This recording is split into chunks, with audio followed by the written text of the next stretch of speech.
Bom dia, meu nome é Ana Carolina, estarei apresentando o trabalho da disciplina de Álgebra Linear de diagonalização na identificação de cônicas rotacionadas. O grupo é composto por mim, pela aluna Daiane Dias e pela aluna Vanessa Nazaré. O método de diagonalização na identificação de cônicas rotacionadas consiste em diagonalizar uma matriz M formada pelos coeficientes A, B e C da equação geral da cônica, a fim de eliminar o termo bxy e facilitar a identificação da cônica. A equação geral da cônica é dada por ax² mais bxy mais cy² mais dx mais ey mais f igual a zero. A matriz M a ser diagonalizada é dada pela primeira linha composta pelo primeiro elemento A e o segundo elemento B sobre 2. A segunda linha é formada pelo primeiro elemento B/2 e o segundo elemento C. O objetivo do trabalho é correlacionar temas estudados ao longo da disciplina de álgebra linear, como autovalores, autovetores, diagonalização, entre outros, a temas da disciplina de geometria analítica, como cônicas, translação, mas, sobretudo, rotações destas. Utilizaremos o método da diagonalização para eliminar, como já dito, o termo bxy da equação completa da cônica e poder identificá-la mais facilmente. Diagonalização e polinômio característico. A matriz A é diagonalizável se existem matrizes U e D, tais que a matriz A é dada pelo produto da matriz U pela matriz D pela inversa de U, onde D é a matriz diagonal dos autovalores e P, deveria ser U, a matriz dos autovetores. Para A, matriz quadrada, temos o seguinte polinômio característico. P de lambda é dado pelo determinante da matriz A menos o produto de lambda pela identidade correspondente. Com as raízes do polinômio encontradas, temos os autovalores associados à matriz A. Podemos, então, calcular os autovetores associados a cada um dos autovalores encontrados. Vamos falar um pouco a respeito das cônicas. As cônicas são curvas planas obtidas através da intersecção ou corte de um plano com um cone. São elas: o vazio, um ponto, duas retas concorrentes, duas retas paralelas, circunferência, elipse, parábola e hipérbole. A fórmula geral, como já dito anteriormente, é dada por ax² mais bxy mais cy² mais dx mais ey mais f igual a zero, com os coeficientes A, B e C não nulos simultaneamente. Devemos utilizar a diagonalização para eliminar o termo bxy e, posteriormente, caso haja dx e ey, completar quadrados a fim de se chegar à forma reduzida em um plano rotacionado e ou transladado em relação ao plano cartesiano xy. Na figura, podemos ver que a elipse está transladada, pois o seu centro não está em 0, 0, e além disso ainda está rotacionada. Elipse e circunferência. Na elipse apresenta-se o conjunto dos pontos do plano cuja soma da distância a dois pontos fixos, chamados de foco, é constante e maior que a distância entre eles, onde temos D maior que a distância entre os focos, que é igual a 2c. Representa ainda o conjunto de todos os pontos tais que a distância até F1 mais a distância até F2 é igual a D. Para a circunferência, temos que os pontos do plano cuja distância a um ponto central é constante. A circunferência nada mais é que um caso particular de elipse em que os focos coincidem.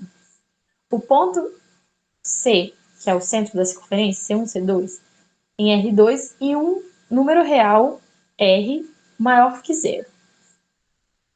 A circunferência de centro em C e raio R é o conjunto de todos os pontos x, y de R2, tais que a distância de x ao centro é igual ao raio.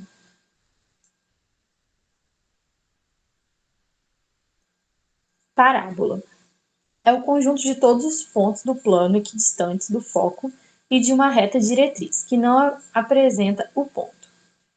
Onde temos o foco F e uma reta diretriz D em R2, que não contém o ponto, apresenta uma parábola, que será o conjunto de todos os pontos x, tais que a distância de x a F é igual à distância de x a D, em que 2P é igual à distância de F a D e é maior que zero.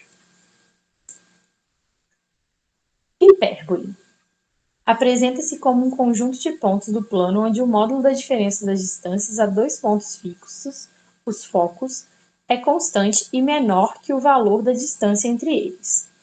Então, temos dois pontos, F1 e F2 em R2, e um número real maior que zero e menor que a distância entre os focos, que é 2C. A hipérbole de focos F1 e F2 é o conjunto de todos os pontos x e y, tal que o módulo de x, da distância de x a F1 menos a distância de x a F2 é igual a D. Equações reduzidas das cônicas. Com a diagonalização, a gente quer chegar em equações reduzidas. Para isso, primeiro a gente elimina os termos x, y, também chamado de termo misto, e posteriormente, caso tenha dx e y, completamos o quadrado a fim de chegar em equações reduzidas conforme temos da elipse, da hipérbole e da parábola. Lembrando que, para o caso da circunferência, a ao quadrado e b ao quadrado são iguais. Ao lado temos as cônicas, circunferência, a elipse, a parábola e uma parte da hipérbole. Agora passaremos a mostrar um exemplo de utilização do método.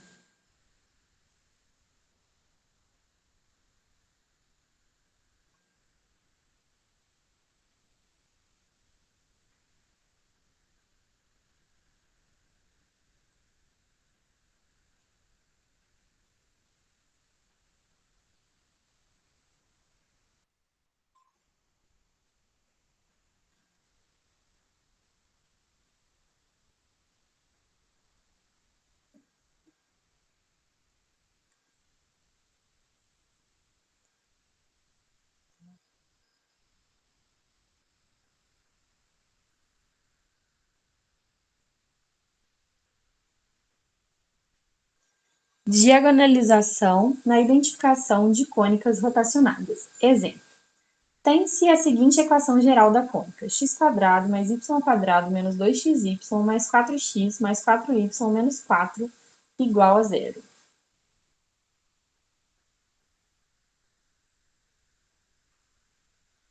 Na forma matricial, podemos escrever da seguinte forma: matriz linha xy que multiplica a matriz a ser diagonalizada, composta pela 1, menos 1, menos 1 e 1, multiplicada pela matriz coluna xy, mais matriz linha 4, 4, multiplicada pela matriz coluna xy menos 4 igual a zero.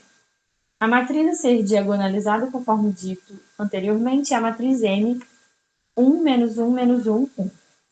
Para eliminar o termo misto, devemos determinar as raízes do polinômio característico, determinando dessa forma os autovalores e, a partir deles, os autovetores. P de lambda é igual a determinante da matriz a ser diagonalizada, M, menos lambda, que multiplica a matriz identidade de ordem correspondente. Dessa forma, temos que será o determinante de 1 menos lambda, menos 1, menos 1, 1 menos lambda. Fazendo o determinante, chegamos a 1 menos lambda ao quadrado menos 1, ou ainda lambda ao quadrado menos 2 lambda. Desta forma, temos que as raízes são 2 e 0. Ou seja, os autovalores são 2 e 0. Para o alto valor e raiz do polinômio λ1 igual a 2, temos M, que multiplica a matriz coluna V, é igual a λ1, que multiplica a matriz coluna V. Assim, temos 1 menos 1, menos 1, 1, que multiplica V1, V2, é igual a lambda, que multiplica V1, V2. Temos V1 menos V2, menos V1 mais V2, igual a 2V1, 2V2. Resolvendo o sistema, temos que V2 é igual a menos V1. Dessa forma, temos o seguinte autovetor. Fazemos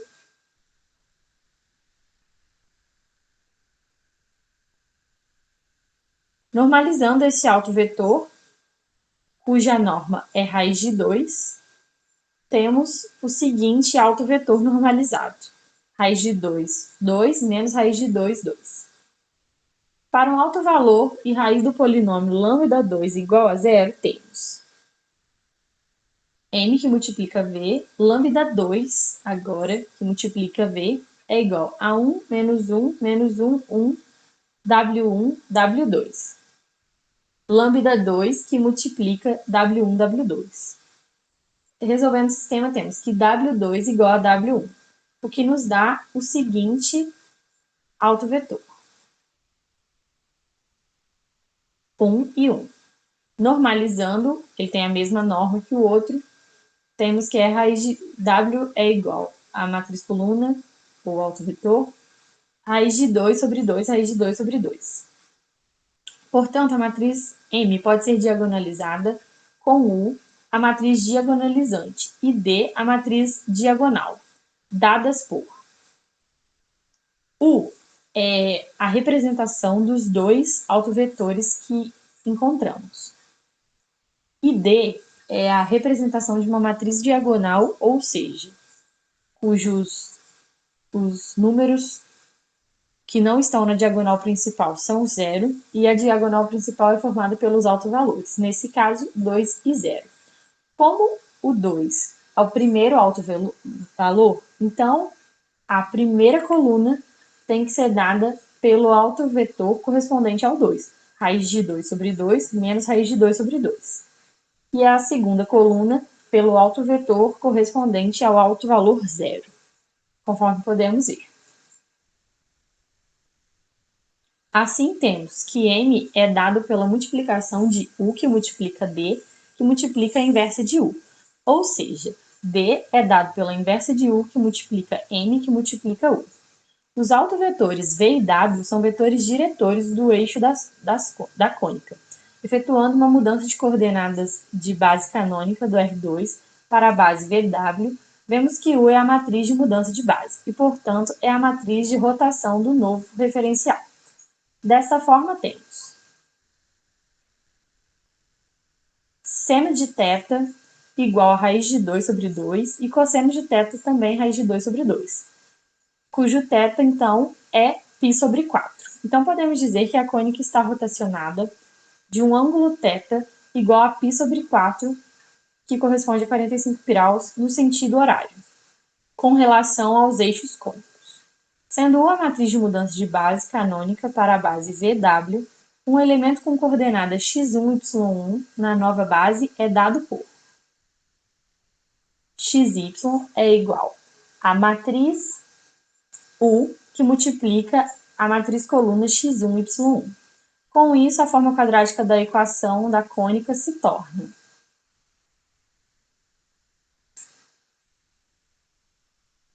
x, matriz linha xy, que multiplica a matriz M, que multiplica a matriz coluna y, xy, transformamos em x1, y1, transposta de U, que multiplica M, que multiplica U,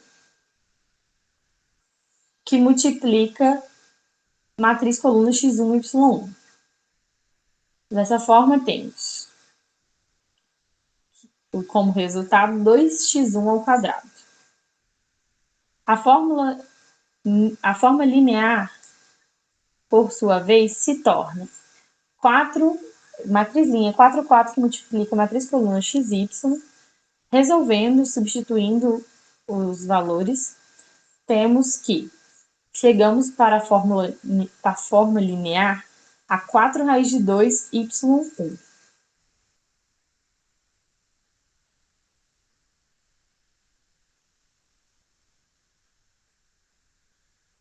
Logo, a nova equação da cônica fica 2x1 ao quadrado é igual a 4 raiz de 2 y1 menos 4 igual a zero. W1 ao quadrado igual a menos 2 raiz de 2 y1 mais 2, que dá x1 ao quadrado menos 2 raiz de 2 y1 menos raiz de 2 sobre 2.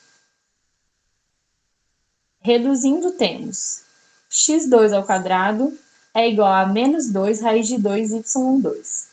Portanto, podemos ver que a cônica x2 menos 2xy, x ao quadrado menos 2xy, mais 4y ao quadrado, mais 4x, mais 4y menos 4 igual a zero, é uma parábola.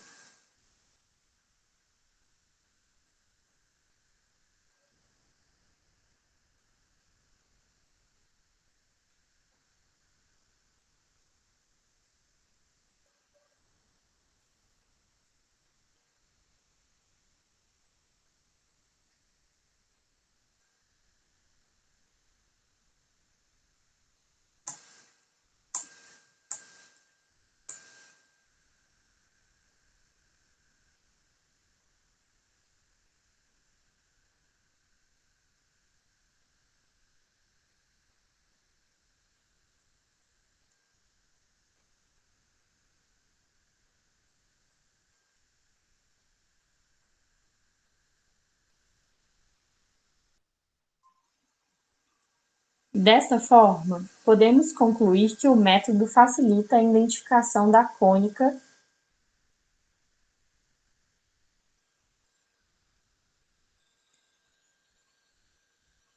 ao eliminar bxy, sem a necessidade de se calcular a matriz inversa de P.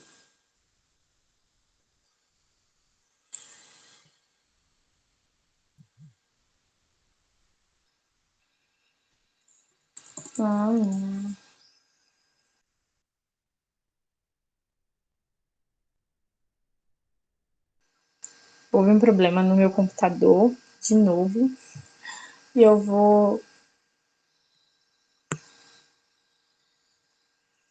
vou religar o computador.